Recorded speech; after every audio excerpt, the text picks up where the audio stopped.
Hey everybody, Dan Kirk Outdoors. Guess what I'm doing? I am fishing. The weather has been just so miserable lately. Water temps got up mid 40s. Fish were spawning. And now the water temp is 40.2, coming down a bit. Back out on the Fox into pier, looking for a either post-spawn or pre-spawn female, big one. Love to get a big one, but won't we all? So again, I'm just doing some vertical jigging, but today I wanted to talk about fishing on a budget. Of course, if you have a boat, boats are expensive, but I bought a used boat, an aluminum 17.5 footer tiller that I guide out of, and it's paid for. I do not want to have toys that put me in debt and have me working for the man. Don't want that to happen. So it's paid for, but then, you know, like this rod right here, this rod is a St. Croix. It's an awesome rod. It's a 6.3 extra fast tip, medium light. I love it, but it's over 200 bucks. But you don't have to spend that. Actually, I got this one on sale too, so I didn't spend that much either. But still, that's a lot. But what I'd recommend, if you're on a budget, it's still good to buy quality, and you can get quality without spending a lot of money.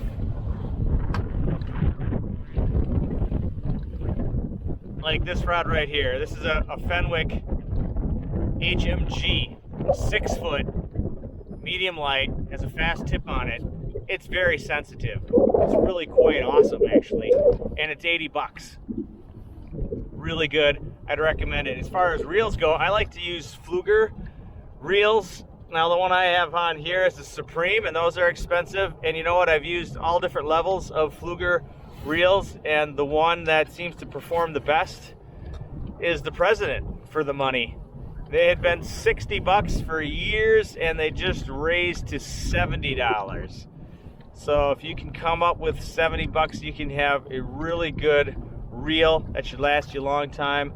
And I like the 25 size.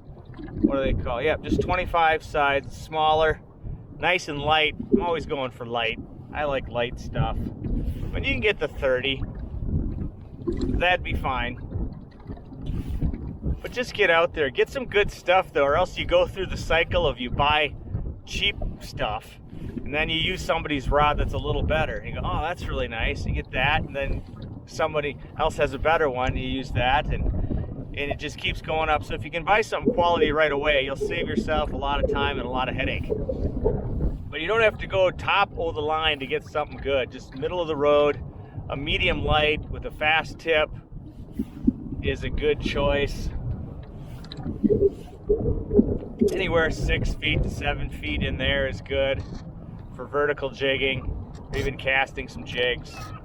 I'm also not a fan of expensive baits. No reason to spend $2-3 bucks for a jig head when you can get a jig for 40-50 cents a head. Sometimes if you buy in bulk, you can get them cheaper than that. I use just plain, nothing fancy, no googly eyes, no rattling. I use what I'm willing to lose, and fish will eat all of them. I have a lot of jigs. Buy a lot of jigs. For sizes, if it's shallow or fishing below a dam, fishing from shore even, I use 1/8 ounce. Out here in deeper water with current, drifting, slipping the current, I use 3/8 ounce. And most other applications, just a 1/4 ounce jig. That's all you need. Some plastic. You can use minnows. You don't have to spend a lot. I fished many years out of a canoe. It was great. Caught a lot of fish, a lot of bass. But I'll do links to the stuff I like in the lesser expensive stuff. I'll link that up, so you can check some of that out too. I've used these before, just a ringworm. Pretty inexpensive.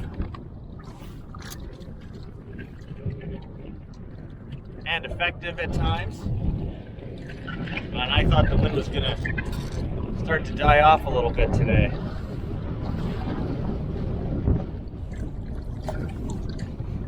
But it's kicking up again. You can probably hear it.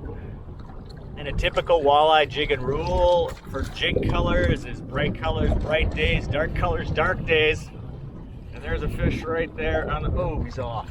Oh crap, that would have been sweet to hook up while I'm talking here. I'm using a minnow today because I have minnows left over from a guide trip that I did. Just using some of those up. So what I was saying before that fish rudely interrupted me, I use dark colors for dark days, light colors for light days. And essentially, if I only had two colors, being black and white, I would have confidence in catching fish. That's a general rule, of course. I do like those chartreuse, and for me, I like pinks, greens. And if you want to do cheap line, you can get away with like a Trilene Sensation, a mono, 6-8 pound test. I used to use that all the time, caught plenty of fish on mono, inexpensive line. I do like the sensitivity of Fireline Crystal, or braided line. Fireline Crystal is white. You can see that right here, it's white. Often walleye waters are dark stained, so I can see that against the dark stained water really well. I like watching my line. Feel bottom and watch my line.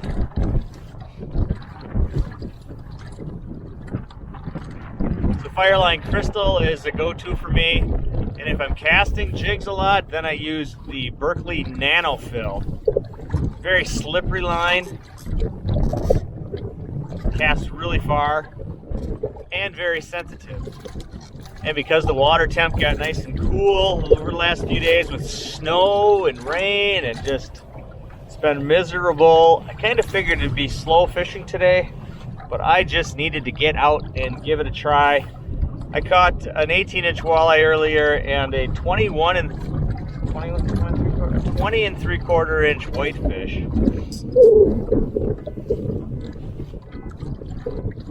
So then I thought, oh, you know what? Maybe I should make a video for my fans, which is you. So thanks for watching.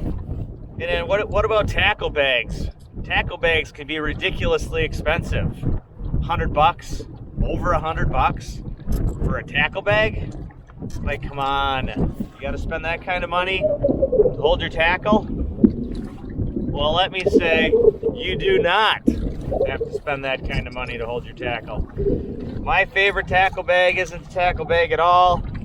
I use a toolbox that I bought in the tool department, a Plano, and it has two plastic covers on, or two little cases on top of it that hold my jigs, or you could have some crankbaits in there. And it just has a single tray and a platform in there on the underneath, and it's all plastic, so it's waterproof, which is awesome.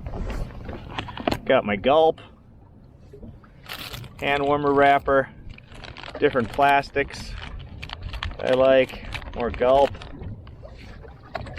a clicker if I'm catching a bunch of fish or I want to know how many we catch when we're out, file, scissors for cutting my line,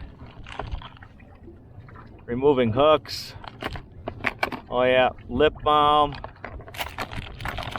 some snacks, healthy snacks, and then down here, oh, there's the peanut butter jar for when I have to pee, a scale, extra line, leader line.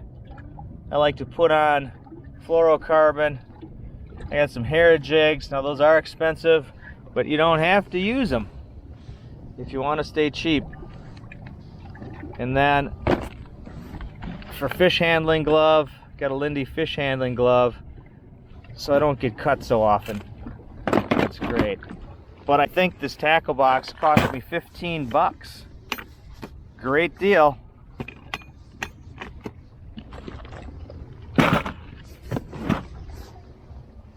And it's waterproof. I suppose I should talk a little bit about electronics. You don't have to have $3,000 worth of equipment either. Yeah, don't get me wrong, that live imaging stuff is pretty amazing. See fish swimming under the surface. But I don't have $3,000 to $5,000 to spend. One of my favorite ways to find fish is to fish for fish. What I really need is to know how deep the water is. I like to have a good map, which is great with GPS, so I can mark spots. And the water temperature is really important to me. I want to know what the temperatures are. So temperature, depth, and mapping, and that'll get you going. And days like today, gloves are good. The sun came out, which is nice, but whew, it's a little chilly yet. Well, thanks for joining me on my brief video today. If you have any questions or comments or ideas about budget fishing, let me know. I often get asked about what this is, and this floats. This is rod insurance. It floats my rod and reel combination.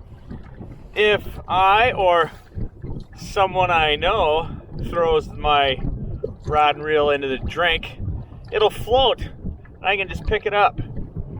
I hate asking clients that, hey, you just tossed in a $200 rig and you owe me for it. So I don't like to do that. So, cheap insurance. Float your rod and reel. If you're cheap like me, that's a good thing to have. So thanks again for joining me. I am Captain Kirk. And it's supposed to warm up soon. I found one spot out here that had it was just loaded with fish. And I caught a couple of small male walleyes out of there. But I really want some big ones. Action is always good. There were some whitefish around too today, which is weird. I guess it's not weird, just interesting. I think I almost snagged something there.